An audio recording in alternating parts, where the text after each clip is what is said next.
Good morning and welcome to Fake News 5, where we give you news so fake it seems real.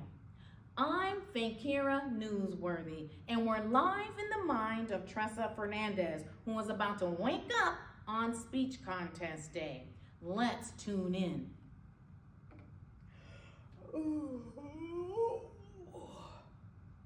April 5th.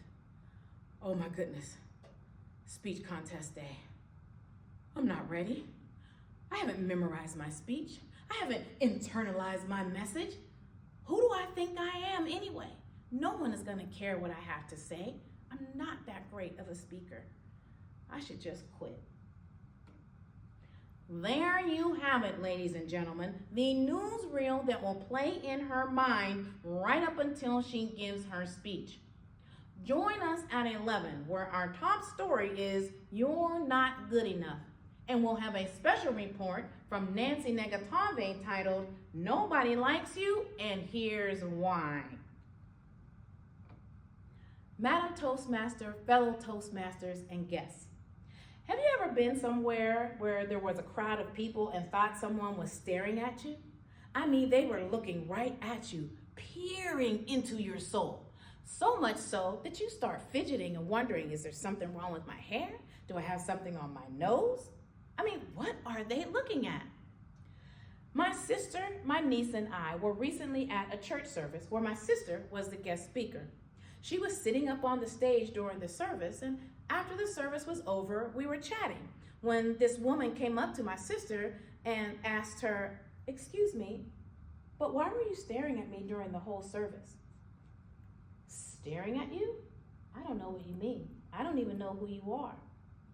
Yes, I was sitting right there in the front row and you were staring at me during the whole service. Oh, you were sitting right there? My daughter was sitting right behind you and she had dozed off, so I was giving her the mom stare to try to get her attention to wake up. Oh my gosh, I am so sorry. I really thought you were looking at me. I am so embarrassed. She hightailed it out of there without saying another word. This woman had convinced herself of something that was simply not true. How often do we do that very same thing?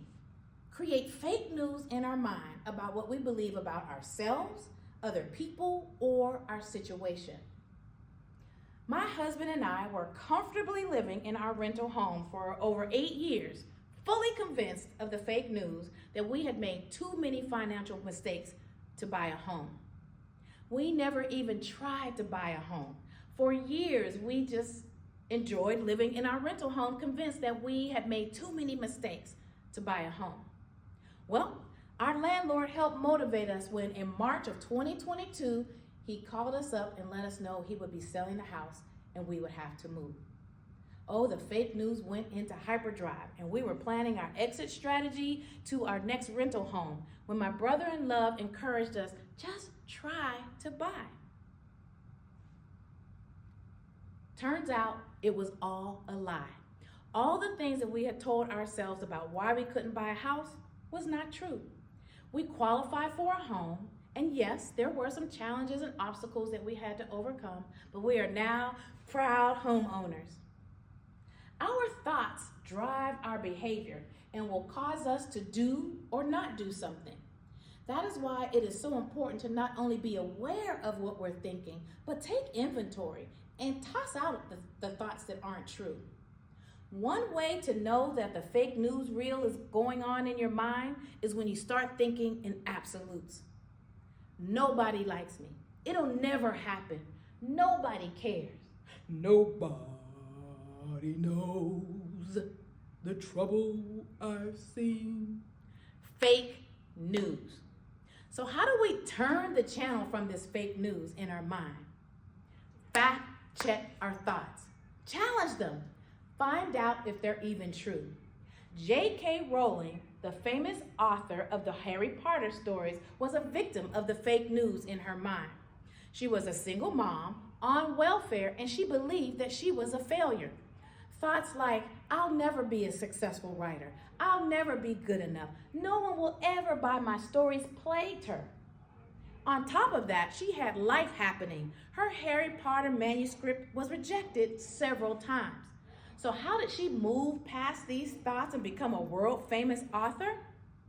She reminded herself that her failures did not define her. She focused on her love of writing more than her fear of rejection. She decided that if no one ever published her book, she would continue writing because it was her passion. She challenged the fake news and rewrote her own story. Here's the truth. People are not thinking of us as we imagine. They're too distracted with their own problems and issues. And your failures do not define you. Yes, they happen, but they should not stop you from moving forward. Fact check your thoughts. Are they even true? Tune into the real news that calls you to step out in faith. Focus on the positive and reminds you to live life to the fullest every day, free from fake news. Okay, that's gonna have to do it.